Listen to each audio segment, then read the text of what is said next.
Hello dear friends, you are welcome in RK Institute. I am Dr. RK Saini and today I am going to discuss JEE Advanced Paper 2021 जो अभी आपके पास में 3 अक्टूबर को हुआ था। तो सबसे पहले मैं आपको इनऑर्गेनिक पार्ट को डिस्कस कर रहा हूँ जिसके अंदर पेपर फर्स्ट ले रहा हूँ। सबसे पहले पेपर फर्स्ट के अंदर 4-5 क्वेश्चन आए हुए। देखो एक बार मेरे पास पहला क्वेश्चन है, क्वेश्चन नंबर 4 लिखा हुआ है इस बुकलेट में, जिसमें पूछा गया है calculate spin only magnetic movement. उसके लिए आपको दो कॉम्प्लेक्स दे रखे हैं, एक तो क्रोमियम का दे रखा है, ध्यान रखना, एक तो है आपके पास में क्रोमियम का, कोऑर्डिनेशन नंबर 6 में +3 चार्ज है, और दूसरा और दे रखा है आपको किसका, कॉपर का। ये कॉपर का और बना हुआ है, बहुत बढ़िया क्वेश्चन है। मैं आपको लाइन समझाऊं, इसमें ध्यान से देखना, इस पर चार्ज लिखा हुआ था -3। तो सबसे पहले यहाँ पर क्रोमियम की ऑक्सीडेशन स्टेट फाइंड कर लो।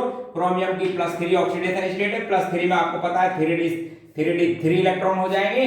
ऑक्टाहेड्रल स्पीशीज है, ऑक्टाहेड्रल स्पीशीज में इलेक्ट्रॉन जो डी ऑर्बिटल है आपके पास में दो पार्ट में डिसोसिएटेड होते हैं, स्प्लिटिंग। तो सबसे पहले एक एक इलेक्ट्रॉन को हुंस रूल के अकॉर्डिंग लोएस्ट एनर्जी के T2g ऑर्बिटल में फिट कर दो। तो हाउ मेनी अनपेयर्ड इलेक्ट्रॉन्स, 3। फिर आपको पता है साहब स्पिन मैग्नेटिक मोमेंट कैलकुलेट करने का आपके पास में एक फॉर्मूला है, on the basis of unpaired electron. Bore magnetron में आपके पास में आंसर आ जाएगा, ये हो जाएगा आपके पास में बोर मैग्नेट्रॉन। एन की वैल्यू कितनी रख दोगे, 3। तो एन की वैल्यू 3 रखोगे तो ये आ जाएगा √15, और 16 होता तो एग्जैक्ट 4 आ जाता, तो 4 से थोड़ा सा कम यानी 3.87 जो आपको बोर मैग्नेट्रॉन दे रखा है। ये पहला। दूसरा क्वेश्चन समझो आप ध्यान से, बढ़िया क्वेश्चन है। बोलो यहाँ पर कॉपर की ऑक्सीडेशन स्टेट, क्वेश्चन सेकंड में कॉपर की ऑक्सीडेशन स्टेट। तो कॉपर की ऑक्सीडेशन स्टेट फाइंड करोगे तो इसको बोलो x - 6 = -3 and hence the oxidation state of copper is +3 in this complex. हालांकि आपको बता दूं कॉपर की कॉमन ऑक्सीडेशन स्टेट +1 और +2 होती है, लेकिन किसी ने जो कॉम्प्लेक्स लिखा है वो +3 में लिखा है, तो कोई बात नहीं, हो सकता है कैलकुलेट करेंगे।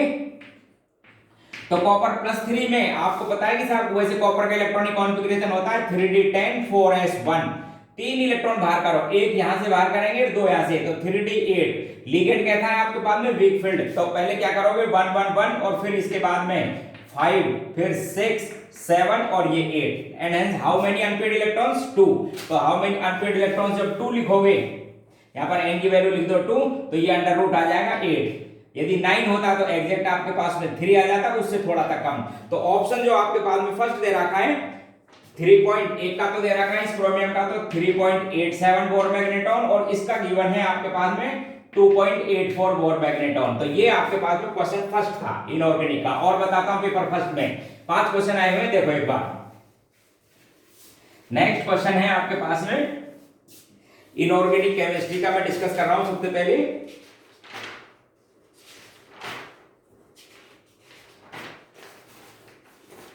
Question number 15 and 16। तो क्वेश्चन 15 देखो, क्वेश्चन नंबर 15 देखिए, मेटलर्जी से क्वेश्चन है। पहला क्वेश्चन है, a mixture of PbS and PbO undergo self reduction to produce lead and SO2। बिल्कुल सही ऑप्शन। आपको पता है कि 3 एलिमेंट हैं जिनके सल्फाइडों को, जिनके एलिमेंट के आइसोलेशन को उनके सल्फाइडों के सेल्फ रिडक्शन से किया जाता है, जिसमें एक तो गैलेना, ध्यान रखना, एक मैं बताता रहता हूं, एक सिनेबार और एक कॉपर ग्लास। ये 3 ऐसे सल्फाइड हैं जिनको सेल्फ रिडक्शन से एलिमेंट को आइसोलेट किया जाता है। तो रोस्टिंग प्रोसेस में हम क्या करते हैं, एयर पास कर देते हैं, जिससे बन जाता है PbO और SO2 बाहर निकल जाती है। जिस टेम्परेचर पर ये रिएक्शन होती है उस समय ये गैलेना और ये PbO आपस में रिएक्शन करके और सेल्फ रिडक्शन इसको कहते हैं, और क्या मिल जाता है आपके पास में Pb और SO2 बाहर निकल जाते हैं। ये लो साहब, पहला स्टेटमेंट सही है, क्या कहते हैं आप इसको, सेल्फ रिडक्शन, करेक्ट स्टेटमेंट। दूसरा है the extraction process of copper from copper pyrites then silica added to produce copper silicate. ये स्टेटमेंट गलत है, क्योंकि आपको ध्यान होना चाहिए कॉपर का जब रोस्टिंग करते हैं तो वहां पर एक इंप्योरिटी बनती है FeO की। इस FeO इनफ्यूजेबल और हाई मेल्टिंग पॉइंट की इंप्योरिटी है, इसको रिलीज करने के लिए आपको फ्लेक्स डालना पड़ता है SiO2, जिससे क्या बन जाता है आपके पास में फेरस सिलिकेट, इसको कहते हैं स्लैग।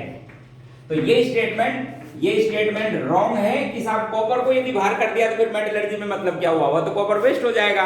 Statement wrong. थर्ड पूछा है, partial oxidation of sulphide of copper pyrites by roasting followed by self reduction process in blister copper. बिल्कुल सही है, पार्शियल रिडक्शन कराते हो तो उससे मिल जाएगा आपके पास में कॉपर पायराइटिस, फिर सेल्फ रिडक्शन होगा, उसका भी ध्यान रखना। अभी मैंने आपको बता दिया था सेल्फ रिडक्शन किस में कराते हैं, इसका बेसेबल कन्वर्टर में कराते हैं, जिससे ब्लिस्टर कॉपर। देखो सेल्फ रिडक्शन से दोनों क्वेश्चन, कॉपर पायराइटिस के सेल्फ रिडक्शन से आपके पास में क्यूप्रस सल्फाइड आता है, मेनली यही होता है। जब आप ऑक्सीडेशन कराओगे इसका तो ये मिलेगा ऑक्साइड में और ये SO2 बाहर निकल जाएगी। और फिर इन दोनों का भी जैसे पहला वाला क्वेश्चन था ठीक उसी तरह से ये सेल्फ रिडक्शन होगा। सेल्फ रिडक्शन से ये तीन एलिमेंटों के सेल्फ रिडक्शन से आइसोलेशन किया जाता है, ये कॉपर बन जाएगा और SO2। अब ये जो SO2 है ना, देखो बैलेंस करना चाहो तो आप यहाँ पर इसको बैलेंस कर लो क्योंकि दो बने हुए है SO2, तो यहाँ पर आ जाएगा आपके पास में 6 कॉपर। अब ध्यान रखना ये जो मोल्टन स्टेट होती है, मोल्टन स्टेट में SO2 डिसॉल्व होती है, तो जैसे जैसे आप कॉपर को धीरे धीरे ठंडा करेंगे तो ये SO2 बाहर निकलती रहती है। तो जो कॉपर की सरफेस है वो स्मूथ नहीं होती, उस पर क्या होते हैं blister, and as this copper is known as blister copper. Correct statement है, ध्यान रखें आप। अगला है आपके पास में in cyanide process zinc is utilised to precipitate gold from this complex. बिल्कुल सही स्टेटमेंट आपको पता है।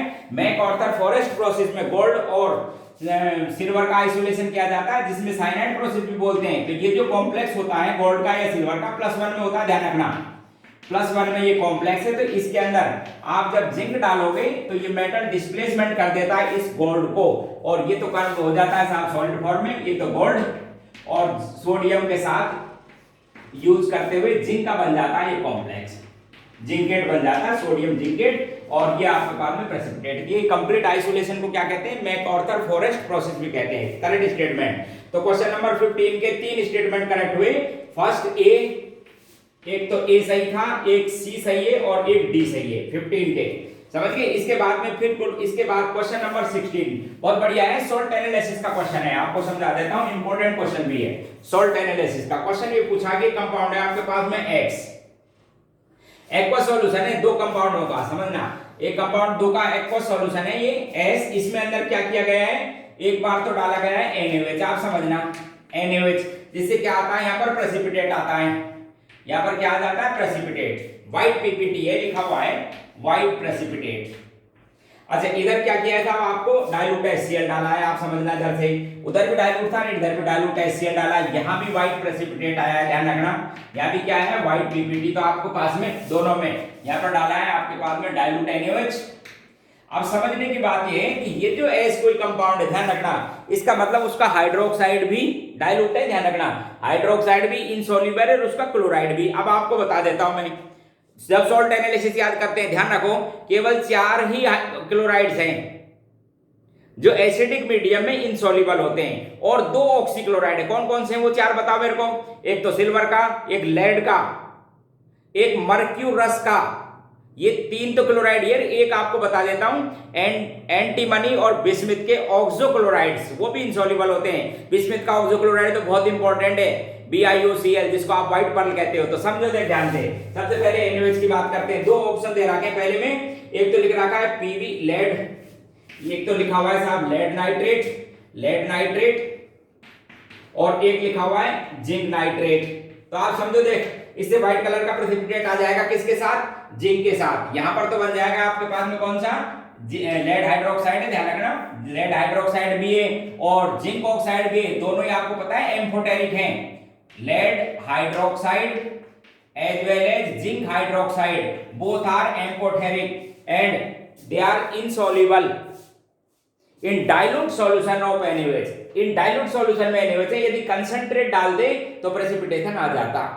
अच्छा इधर डाइल्यूट HCl डाला तो डाइल्यूट HCl से किसका प्रेसिपिटेट आ जाएगा, PbCl2 का। ये हर साल आता है, आपको बता दूं जेईई में। इसकी खास बात क्या है कि स्पेरेंगली सॉल्युबल होता है, स्पेरेंगली सॉल्युबल समझते हो ना, कि व्हाइट प्रेसिपिटेट डाइल्यूट सॉल्यूशन में आपके पास आता रहता है, यदि इसको आप गर्म कर दोगे तो ये डिसॉल्व हो जाता है, क्लियर सॉल्यूशन बन जाता है। तो पहला ऑप्शन आपका सही है। सेकंड ऑप्शन में क्या पूछा है, देखो सेकंड ऑप्शन में एक लेड नाइट्रेट के साथ, देखो इधर ध्यान से, एक लेड नाइट्रेट के साथ बिस्मिथ नाइट्रेट डाला है। बढ़िया क्वेश्चन, जिसको मैं अभी आपसे कह रहा था, बिस्मिथ नाइट्रेट। तो ये तो इधर व्हाइट प्रेसिपिटेट लेड का आ जाएगा, इधर बनेगा आपके पास में व्हाइट PPT। किसका बनेगा, एक तो लेड का ही बनेगा, और दूसरा आप ध्यान रखना, ये जो बिस्मिथ है ये भी बिस्मिथ ऑक्सोक्लोराइड, जिसको आप व्हाइट पर्ल कहते हो, जिसको व्हाइट पर्ल कहते हो, ये भी एक इनसॉल्युबल है। तो दूसरा ऑप्शन भी करेक्ट है, A एंड B। तीसरा ऑप्शन में लिख रखा है सिल्वर नाइट्रेट, तो सिल्वर का जो हाइड्रोक्साइड है वो सॉल्युबल होता है, ध्यान रखें, बेसिक है, HCl में डिसॉल्व हो जाएगा। दूसरे में लिख रखा है, यहां पर देखो एक और लेड नाइट्रेट के साथ क्या लिख रखा है, मर्क्यूरिक नाइट्रेट। तो मर्क्यूरिक नाइट्रेट नहीं, मर्क्यूरिक नाइट्रेट नहीं, यदि मर्क्यूरस होता तो प्रेसिपिटेट आ जाता। एंड ओनली आपके पास में दो ऑप्शन सही रहेंगे स्टेटमेंट। एक तो फर्स्ट रहेगा जिसके अंदर lead nitrate and zinc hydroxide, एक तो ए ऑप्शन करेक्ट था मेरे वाले सीक्वेंस में, और दूसरा लिखेंगे लेड नाइट्रेट और बिस्मिथ नाइट्रेट, वो बी। दो आंसर करेक्ट थे इस क्वेश्चन के। नेक्स्ट क्वेश्चन नंबर आपके पास में 15 16। इसके बाद में नेक्स्ट आपके पास इस क्वेश्चन में आया है 19। बहुत बढ़िया क्वेश्चन, कोऑर्डिनेशन केमिस्ट्री से लिया है, अच्छा क्वेश्चन। मैं कहूंगा एग्जामिनर ने बहुत बढ़िया क्वेश्चन पूछा है। देखिए क्वेश्चन ये पूछा है total number of possible isomers of, एक प्लेटिनम का कॉम्प्लेक्स है कोऑर्डिनेशन नंबर 6 में PTNH3 4Cl2 और बाहर लगा रखा साहब Br2। तो सबसे पहली लाइन आप ध्यान रखना, जैसे आप याद करते हो ना, तो Ma4B2 टाइप का ये कॉम्प्लेक्स है, Ma4B2 टाइप का ये कॉम्प्लेक्स है, +2 इस पे 4 दे। और इसके दो आपको पता है जियोमेट्रिकल आइसोमर्स लिखते हो, एक तो सिस लिखे जाते हैं, एक ट्रांस। तो मैं इसका लिख रहा हूं, देखो एक सिस ट्रांस लिख के दिखाता हूं। सबसे पहले इसका ट्रांस के बारे में बात बताऊं। इधर देखो ट्रांस में क्या करना, प्लेन में तो चारों अमोनिया लगा लो, कोई भी फॉर्म हो सकती है, बस 180 पे लगाना Cl को। एक इसकी मैंने ट्रांसफॉर्म लिखी, आप देखो इधर ये साहब आपके ने इसकी क्या फॉर्म लिख रहा है, ट्रांस। एक आइसोमर बना, बाहर क्या लगे हुए हैं Br2। आप सुनना ध्यान से, एक तो ये लिखा मैंने, दूसरे में क्या करूंगा, एक Br आयोनाइजेशन आइसोमर बनाऊंगा। क्या आयोनाइजेशन आइसोमर बनाऊंगा, एक Br को अंदर ले लूंगा, एक Cl को बाहर, दो हो गए। एक और बनाऊंगा आयोनाइजेशन आइसोमर, एक Cl को और हटा दूंगा और एक Br और बाहर लिख देंगे, दो। तो इसके कितने बन गए, 3। एक तो दोनों Cl अंदर हो, दोनों Br अंदर हो ट्रांसफॉर्म में, और एक Cl और एक Br बाहर हो ट्रांसफॉर्म में। तो 3 तो बन गए साहब आपके पास में इसके। ठीक इसी तरह से 3 इसकी सिस फॉर्म के बना लो। देखो सिस फॉर्म के कैसे बनाएंगे, इस हेलोजन को सिस फॉर्म में लगा लो, 120 के अलावा जो बाकी अरेंजमेंट है वो सिस फॉर्म में हो, 180 के अलावा। आप ध्यान रखना, ट्रांसफॉर्म जब सिमिलर लिगेंड 180 डिग्री पर हो अपोजिट, उसे कहते हैं ट्रांस। अब ये सिस 3 इसी तरह से बनाओ, कहते बनाएंगे 3 में। एक बार तो ये दोनों ब्रोमीन यहां पर रहने दो, दोनों क्लोरीन, फिर क्या करो, एक को रिप्लेस कर दो तो आयोनाइजेशन आइसोमर बन जाएगा। एक बार अगली बार इसको और रिप्लेस कर दो तो आपके पास में फिर आयोनाइजेशन आइसोमर बन जाएगा। तो 3 सिस फॉर्म के और 3 ट्रांसफॉर्म के। आंसर कितना रिपोर्ट करके आना था आपको, 6। ये आपके पास में पेपर फर्स्ट था। ठीक इसी तरह से पेपर सेकंड में भी 4-5 क्वेश्चन आए हुए, उनको देखो, मैं भी डिस्कस कर देता हूं इनऑर्गेनिक पार्ट के लिए। बढ़िया पेपर सेट किया इस बार। ठीक है, सॉल्ट एनालिसिस के क्वेश्चन और कोऑर्डिनेशन केमिस्ट्री से बना हुआ पेपर है मेनली। ये तो एक आध क्वेश्चन मेटलर्जी वगैरह के हैं, वो समझा देता हूं। देखिए मेरे पास इस पेपर सेकंड में जो क्वेश्चन है वो 5th नंबर पर है। ये पूछा है the pair of complexes which both exhibit tetrahedral geometry, दोनों टेट्राहेड्रल ज्योमेट्री जो शो करते हैं वो है। तो अब आप कौन सा देखो, पहला ऑप्शन है FeCl4 चार्ज है -1। अच्छा एक बात ध्यान रखना, मैं तो आपको एक ही लाइन समझा दूं। 3D element weak field ligand coordination number 4, weak field ligand coordination number 4 they make tetrahedral species if, और लाइन सुन लो, if fulfilled d orbitals are there in coordination number 4, fulfilled d orbitals are there in coordination number 4, then they also make tetrahedral complexes with any kind of ligand। फिर ligand को देखना ही नहीं है, जब 3D10 है तो क्या देखना है, देखो तो सबसे पहला ये आयरन की ऑक्सीडेशन स्टेट फाइंड करो, तो +3 तो ऑक्सीडेशन स्टेट हो जाएगी, और +3D आयरन का इलेक्ट्रॉनिक कॉन्फ़िगरेशन होता है ये, 3 इलेक्ट्रॉन बाहर करो तो ये हो जाएगा 3D5। और लिगेंड कहता है, बोलो लिगेंड कहता है weak field tetrahedral charge, coordination number 4 weak field ligand. तो टेट्राहेड्रल स्प्लिटिंग करेंगे, टेट्राहेड्रल में E नीचे लिखेंगे, T2 ऊपर लिखेंगे, 5 इलेक्ट्रॉन फिल कर देंगे। तो ये बाहर से बनेगा, एक S लेगा और 3 P के, and it is sp3 tetrahedral. ठीक है, पहला ऑप्शन ये।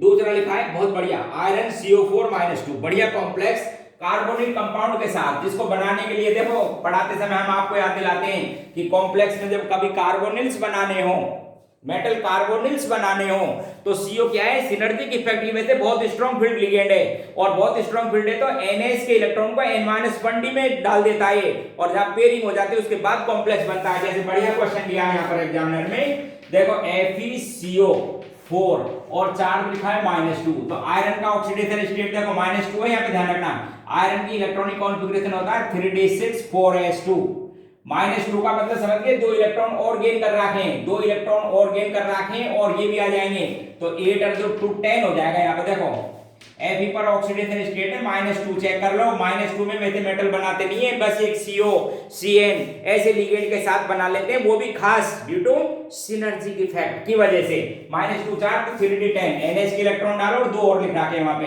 इसका मतलब है अब आपके पास में केवल एक तो 4s मिलेगा, 4s के मिलेंगे एक ऑर्बिटल तो, और 3 लेने पड़ेंगे आपको 4p के, 4p and it is also tetrahedral species and diamagnetic और भी EN रूल। ठीक है, नेक्स्ट आपके, अच्छा एक ऑप्शन तो ये सही है, दूसरा COCl का दे रखा है और COCl4 देखो, दूसरा भी चेक कर लो, वो भी टेट्राहेड्रल स्पीशीज है सभी, देख लो बता देता हूं आपको। एक लिखा हुआ है ठीक इसी तरह से CO4 चार्ज है -1, कोबाल्ट का इलेक्ट्रॉनिक कॉन्फ़िगरेशन कितना होता है बोलो, 3d7 4s2। पहला पॉइंट तो इसको भी डालो और एक और लो, तो ये 7 9 और 10 हो गया ना उसी तरह से। तो कोबाल्ट किसमें अंदर हो गया, -1 में, electronic configuration 3d10 and also tetrahedral and diamagnetic, check कर लो। ठीक है, 9 तो ये एक और ले रखा है, -1 में कॉम्प्लेक्स है, ये भी टेट्राहेड्रल है। अगला आपसे पूछा है कोबाल्ट COCl2 COCl4 चार्ज है -2। फिर ध्यान रखो, देखिए 3d का element, 3d element weak field ligand in coordination number 4, then tetrahedral species. Cobalt की ऑक्सीजन स्टेट कितनी है आपके पास में, +2 में electronic configuration 3d7 weak field ligand and hence splitting कैसे करोगे, टेट्राहेड्रल। ध्यान रखना टेट्राहेड्रल स्प्लिटिंग के अंदर 2 तो लिखे जाते हैं ई वाले नीचे, 3 लिखे जाते हैं ऊपर, 7 इलेक्ट्रॉन भरे जाएंगे। T2G और EG में डिफरेंस बहुत कम होता है, इसलिए इलेक्ट्रॉन को इस तरह से रख देंगे आप, तो बाहर से बनेंगे। इसलिए जितने भी टेट्राहेड्रल कॉम्प्लेक्स हैं always high spin, it is also tetrahedral species, तो ये भी एक आंसर है। दूसरा इसको समझो, एक दे रखा है निकिल का, निकिल CO4, बढ़िया क्वेश्चन, निकिल CO4, निकिल की ऑक्सीडेशन स्टेट कितनी है, 0, निकिल की oxygen state 0, electronic configuration 3d8 4s2। Carbonyl के लिए ध्यान रखना, बहुत से क्वेश्चन आते ही रहते हैं कार्बोनिल के हर एग्जाम में, तो ये भी हो गया था 3d10 बना दो, तो बाहर के आपको 4 लिगेंड चाहिए, and hence it is also tetrahedral and diamagnetic, tetrahedral and diamagnetic. एक और देखो इसी में, इसमें पूछा है एक निकिल का NiCN4, ये नहीं हो पाएगा क्योंकि अब आप समझ लो निकिल का ऑक्सीडेशन स्टेट वही +2 है, 3d8 है, लेकिन आपके पास में जो लिगेंड लगे हुए हैं कहता है स्ट्रॉन्ग फील्ड, और स्ट्रॉन्ग फील्ड में स्प्लिटिंग कुछ इस तरह से करनी है, स्क्वायर प्लेनर की, स्क्वायर प्लेनर स्प्लिटिंग। 2 तो रहते हैं आपको पता है ना, ये नीचे एक रहेगा, फिर एक और ऊपर, एक और ऊपर, इस तरह से dd स्प्लिटिंग होती है, और फिर आपके पास में dx² - y² और फिर एक s लेना और 2 ले लेना आप p के, and hence it is square planar complex, तो ये ऑप्शन नहीं होगा। इसी तरह से लास्ट ऑप्शन बी होगा, उसमें आप ध्यान से देखेंगे तो उसके अंदर कॉपर +1 ऑक्सीडेशन स्टेट में, दोनों में कॉपर किसमें है, +1 ऑक्सीडेशन स्टेट में, एक तो पिरिडीन के साथ बना रखा है, न्यूट्रल लिगेंड है 4+1, ध्यान से देखना, और एक कॉम्प्लेक्स बना रखा है स्ट्रॉन्ग फील्ड लिगेंड है, लेकिन अभी मैं बोल रहा था इस पे चार्ज है -3, तो इन दोनों में कॉपर +1 है, और कॉपर +1 का मतलब 3d10 and has always tetrahedral with irrespective strength of the ligand. If metal ion contain 3d10 electrons, then their coordination number 4 complexes are always tetrahedral because no empty d orbital in penultimate cell. Therefore, both are tetrahedral. तो इसके अंदर 3 option थे मेरे वाले इस paper में, आपको बता दूं, एक तो ऑप्शन ए सही था जिसके अंदर निकिल के आयरन के कॉम्प्लेक्स थे, एक बी सही था जिसके अंदर किसके थे, कोबाल्ट के कॉम्प्लेक्स थे, और एक आपके पास में डी सही है जो ये लिखा हुआ, बोथ आर टेट्राहेड्रल। ठीक है, सेकंड पेपर का क्वेश्चन नंबर था ये 5th, और है सेकंड पेपर में 2 क्वेश्चन, उनको भी समझा देता हूं। एक क्वेश्चन आया, बढ़िया क्वेश्चन, पी ब्लॉक एलिमेंट से है, the correct statement regarding to oxo acid of phosphorus. ये फास्फोरस का ऑक्सो एसिड है, देखो देखिए H3PO3 के बारे में पूछा है, ध्यान से देखो H3PO3, पहला स्टेटमेंट आपको समझा देता हूं, H3PO3 undergo disproportionate reaction produce phosphoric acid and phosphine on heating, बिल्कुल सही। आप ध्यान रखें +3 ऑक्सीडेशन स्टेट है, तो +3 ऑक्सीडेशन स्टेट के कंपाउंड को जब हीट किया जाता है, हीटिंग इफेक्ट, तो वो डिस्प्रोपोर्शनेट हो जाते हैं। किसके अंदर डिस्प्रोपोर्शनेट हो जाते हैं? एक तो बनती है फॉस्फिन -3 में और एक बनता है फॉस्फोरिक एसिड +5 में, यानी डिस्प्रोपोर्शनेशन +3 के अपनी लोएस्ट और हाईएस्ट में बदल जाते हैं। तो पहला स्टेटमेंट करेक्ट। दूसरा पूछा है while H3PO3 act as a reducing agent, वो भी सही है। रिड्यूसिंग एजेंट समझते हो ना, क्योंकि +3 किस में कन्वर्ट हो जाएगी? ऑक्सीडाइजिंग एजेंट, ऑक्सीडेशन होगा तो H3PO4 में, और जब जिसका ऑक्सीडेशन होता है तो रिड्यूसिंग एजेंट, सही है लाइन। तीसरा है H3PO3 is a monobasic acid, ये गलत है, मोनो नहीं, ये डाइबेसिक एसिड है। रीजन इसका स्ट्रक्चर देखोगे तो इसकी स्ट्रक्चर इस तरह से होती है, देखो आपको समझा दूं। इस ऑक्सो एसिड की स्ट्रक्चर है H3PO3, ये इसकी स्ट्रक्चर है। तो आप ध्यान रखना केवल ये 2 H ही दे पाएगा, इसलिए क्या बोलेंगे? Diprotic acid. ये नॉन पोलर बॉन्ड है, पोलर की इलेक्ट्रोनेगेटिविटी फास्फोरस और हाइड्रोजन की इक्वल है, बता दूं 2.1 2.1, and hence it is non polar. बस यहां से H+ आयन ये तो 2 देगा ये, तो ये स्टेटमेंट गलत था कि मोनोबेसिक एसिड, वो इनकरेक्ट है। और डी ऑप्शन लिख रखा है hydrogen atom of pH bond is non ionisable in water, बिल्कुल सही स्टेटमेंट। ये नहीं होंगे आयोनाइज, केवल ये होंगे, and hence it is diprotic acid. ये क्वेश्चन था आपके पास में इस पी ब्लॉक से। और क्वेश्चन है आपको, देखो पेपर सेकंड में, वो भी मैं आपको क्लियर कर देता हूं। एक पैराग्राफ आया है क्वेश्चन नंबर 15 या 16, अभी बताता हूं। देखो बहुत बढ़िया पैराग्राफ लिखा है सॉल्ट एनालिसिस से, सॉल्ट एनालिसिस से एक बढ़िया पैराग्राफ। देखो सॉल्ट एनालिसिस और कोऑर्डिनेशन का बहुत कंट्रीब्यूशन होता है, एडवांस में आपको समझा देता हूं। क्वेश्चन है कि the reaction of K3FeCN6 with freshly prepared ferrous sulfate produces dark blue precipitate called Turnbull's blue। बस ये तो एक लाइन लिख दी, इसका आगे कोई रोल नहीं। आगे जो रोल है वो देखो, एक रिएक्शन बोली था इन्होंने K4FeCN6 की पोटेशियम फेरोसाइनाइड की रिएक्शन लिखी। किसके साथ रिएक्शन लिखी? आयरन के साथ, FeSO4 के साथ। फिर ये बोले साहब ये जब रिएक्शन कराते हैं इन एब्सेंस ऑफ एयर, तो व्हाइट कलर का प्रेसिपिटेट बनता है। एयर की एब्सेंस में क्या बनता है? व्हाइट पीपीटी, व्हाइट कलर का पीपीटी है एक्स एयर की एब्सेंस में। फिर आगे बोलते हैं अच्छा precipitate which turn blue in presence of air, air की प्रेजेंस में कैसा हो जाता है? ये ब्लू। अभी आपको समझाता हूं। ये क्वेश्चन तो यहीं से पूछा है, देखो आगे बता देता हूं। इस क्वेश्चन में यही पूछा है, ये पूछा है द प्रेसिपिटेट एक्स। तो आप ध्यान रखना यहाँ पर कौन कौन से आयन है आपके पास में? एक तो है FeCN6, देखो इधर, एक तो FeCN6 ये चार्ज है आपके पास में -4 इसका। एक तो ये आयन है पोटेशियम के आयन है आपके पास में 4, और क्या चीज है? एक आयरन और सल्फेट है, ध्यान रखना।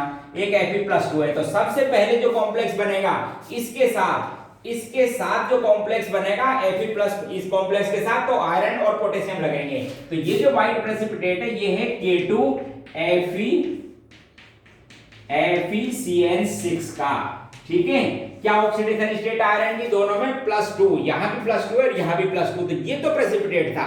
अब पूछते हैं साहब एयर की प्रेजेंस में ये कन्वर्ट हो जाता है ब्लू में। अब सुनो दोस्तों, एयर में क्या खास बात होती है आपको समझा देता हूं कि फेरस जो कंपाउंड होते हैं in presence of air easily oxidise हो जाते हैं फेरिक में। जैसे रस्टिंग नहीं होती क्या, तो उसमें भी रस्ट में जो पहले आप गैल्वेनिक सेल देखते हो तो फेरस बनता है, जो एयर के कांटेक्ट में आते ही फेरिक में कन्वर्ट हो जाता है। तो ये जो कंपाउंड बनेगा अब आपको बता दूं ये +3 के साथ बनेगा, तो इसमें आयरन की रहेगी +3 इधर, बाहर वाले आयरन की कितनी रह जाएगी? +3, पोटेशियम रहेगा +1 में, और बाहर अंदर जो कॉम्प्लेक्स स्पीशीज है वो सेम रहेगी FeCN6। तो ये बनेगा अब आपके पास कैसा है? ये ब्लू कलर का कंपाउंड है, प्रेसिपिटेट हो जाता है इसमें। तो ये आपके पास बोलेंगे कॉम्प्लेक्स स्पीशीज को यही। अब बाहर +3 और अंदर कितनी है आपके पास में? यहाँ पर ऑक्सीडेशन स्टेट +2, चेक कर लो आप, क्योंकि उस कॉम्प्लेक्स पे चार्ज था -4।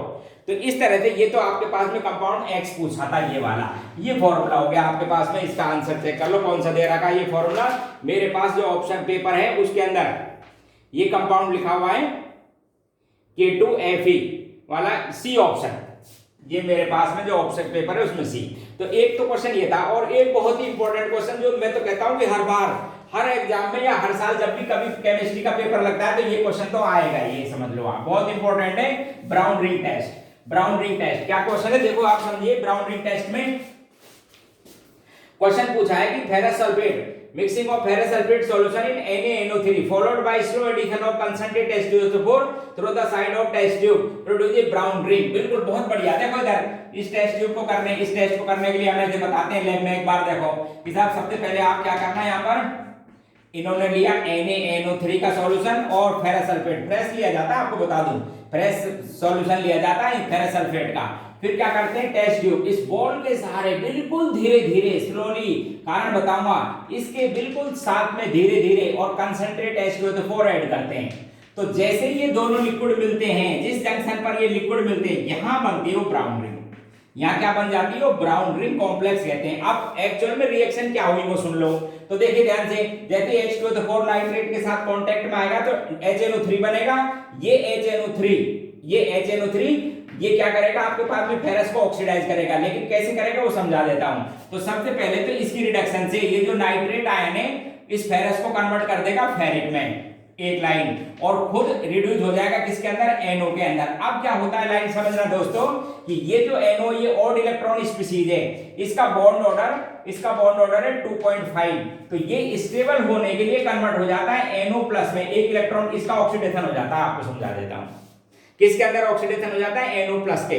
और ये इस फेरस को, ये जो फेरस आयन था इसको ये इलेक्ट्रॉन जो बाहर निकलता है ये कन्वर्ट कर देता है Fe+1 में। इसके साथ अब ये कॉम्प्लेक्स बनता है कोऑर्डिनेशन नंबर 6 में। पॉजिटिव लिगेंड है, ध्यान रखें आप, पॉजिटिव लिगेंड रेयर होते हैं, लेकिन यहां पर मिलता है। इस बात का कंफर्म कैसे किया जाता है कि इसका मैग्नेटिक मोमेंट कैलकुलेट किया जाता है सॉलिड स्टेट में, तो कॉम्प्लेक्स ये बनता है FeNO पॉजिटिव, और बाकी कोऑर्डिनेशन नंबर 6 करने के लिए वाटर ऐड कर दो, ठीक है। इस पर चार्ज +1, इस पर भी +1, इसलिए ओवरऑल कॉम्प्लेक्स पे चार्ज क्या आ जाएगा, +2। साथ तो आप सल्फेट के संग लिख सकते हो, ये बनेगा ब्राउन रिंग कॉम्प्लेक्स में, ये स्पीशीज पाई जाती है। ध्यान रखना, कई बार जो मैं कहता रहता हूं क्वेश्चन, तो +1 तो आयरन यहां पर किस स्टेट में, +1 में। बहुत ही अनस्टेबल टाइप का कॉम्प्लेक्स है, टेस्ट ट्यूब को शेकिंग करने से ही रप्चर हो जाता है कॉम्प्लेक्स।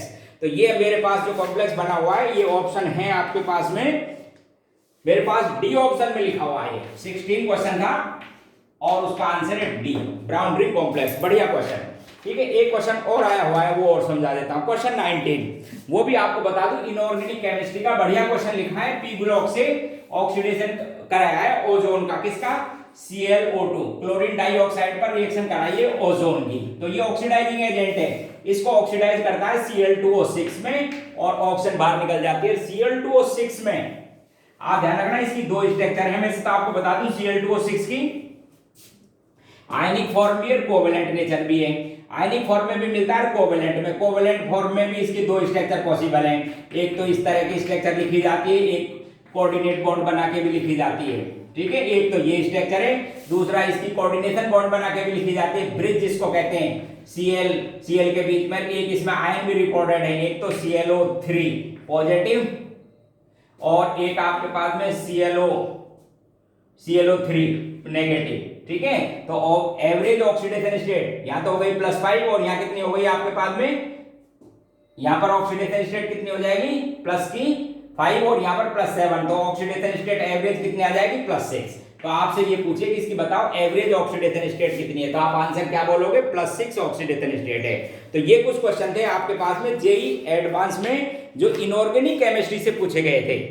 तो हमारे वीडियो को देखते रहो और आप सब्सक्राइब करते रहा करो। इसके बाद डिस्कस करूंगा फिजिकल पेपर, फिजिकल केमिस्ट्री का, then organic. Okay, thank you.